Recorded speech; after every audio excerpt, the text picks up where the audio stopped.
Welcome to Boom Shot, the show where we take a look at film, photography, and the business behind the scenes. You may be asking yourself, why is this coming out on a Friday instead of a Tuesday? And there's a really easy explanation. We're releasing a podcast now called Roll Sound, and that is coming out on Tuesdays, so Boom Shot is moving to Fridays to kind of make the release schedules work really well for everybody involved. Mostly me, because I edit everything, and it's a big job. So that's why. Chances are, if you're watching this, it's because you want to write a film or a short film and hone your skills while you're telling a story. Here's the thing, so is everyone else.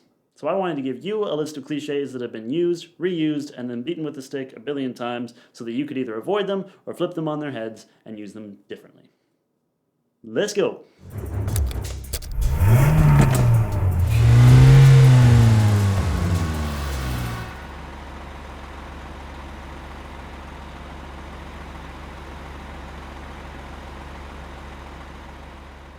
I keep in mind that as we go through this list, I'm not saying that you should write all of these off as terrible ideas under any circumstances, or that it's as bad as having chickenpox and a sunburn at the same time. I'm just asking you to realize that as fun and fresh as they may seem out the gate, it's probably something that people have already seen 100 times, so you can do something else to keep people interested.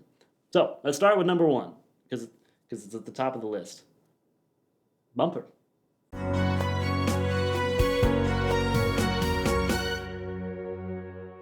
Now, I'm starting with this one because it is without a doubt the most overused trope in short films, and it's one that I'm guilty of. Our most popular short film final moment starts out like this.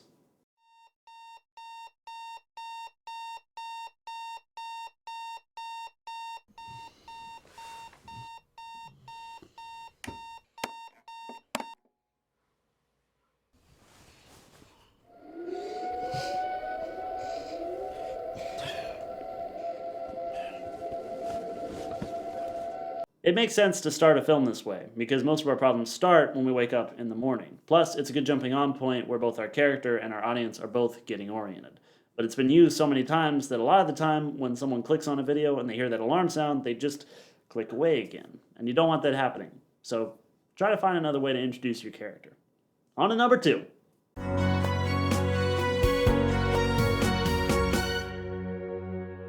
There are some fantastic examples of silent films out there. One that you may recognize is called The Artist, and it won a bunch of Academy Awards in 2011. What you may not know is that that movie was made by a bunch of French guys, and no one does silent films better. So if you're not French, do something else. I'm kidding. Silent films are a great exercise, and it's something that allows you to tell a story without having to have a bunch of fancy sound equipment or having to have a bunch of expositional dialogue. And it's definitely an exercise I suggest that every writer does. But don't fall into the trap of thinking that just because you're making a silent film, you're making a deep film. If you think that you can replace a good story with someone crying into the camera for 20 minutes while smoking a cigarette, you're going to end up with something like this.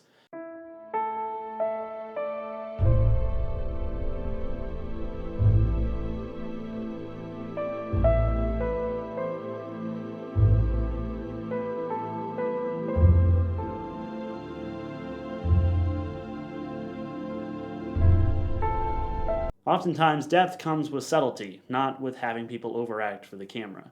If you're going to make a silent movie, find a way to do something different with it. And don't think of not using sound as losing one of your tools. Think of it as an opportunity for you to hone in on all the other aspects of your film.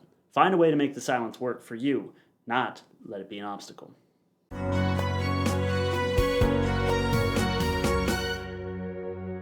I confess, this is my biggest problem. Now, don't get me wrong, there's nothing wrong with having sad stories, and I'm not saying that we should shy away from the hard subjects. But sadness, for the sake of sadness, is the wrong direction to go. Oftentimes, it's just going to dull your senses and make your audience feel bored. You want to make your audience feel things, right? Well, great, but just remember that there are other things besides sadness. There's joy, there's fear, anticipation, indignation, disgust. There's a whole bunch of different things that you can use. So mess around with those, see what else you can do. If anything, it'll help you flex your creative muscles and help you that sadness means something more when you do use it. And there's no skip for this one. Just remember those words because they're good words.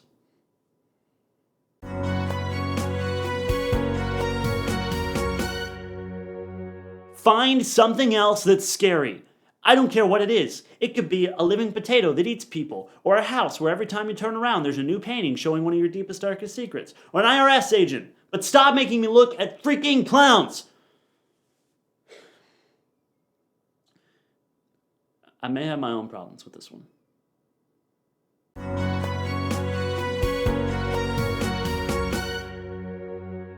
Now, some people will argue that there are still plenty of stories to be told in this area. And you know what? They may be right. Just make sure that when you tell yours, you're telling a different story than the one that everyone else has already told 100,000 times. We have to get the antidote back or else everyone will turn into zombies. Let's go. When is someone gonna make a movie about what happens to the dogs when the world ends?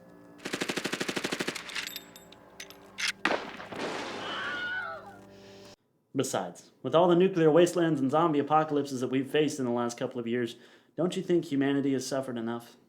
If you want to make a short film that stands out from the rest of the crowd, avoiding these cliches is a good place to start. Now, if you think that you have a unique take on them, then by all means, go for it. Just know that there are other options out there.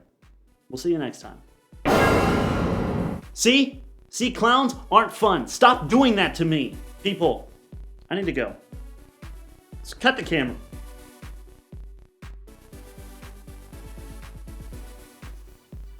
Hi, thanks for joining us here on Boomshot. If you like that, make sure you hit the like button below and the subscribe button to make sure you don't miss an episode. Here on this channel, you can find Boomshot, as well as a lot of our short films and other projects that we're working on. So stay tuned.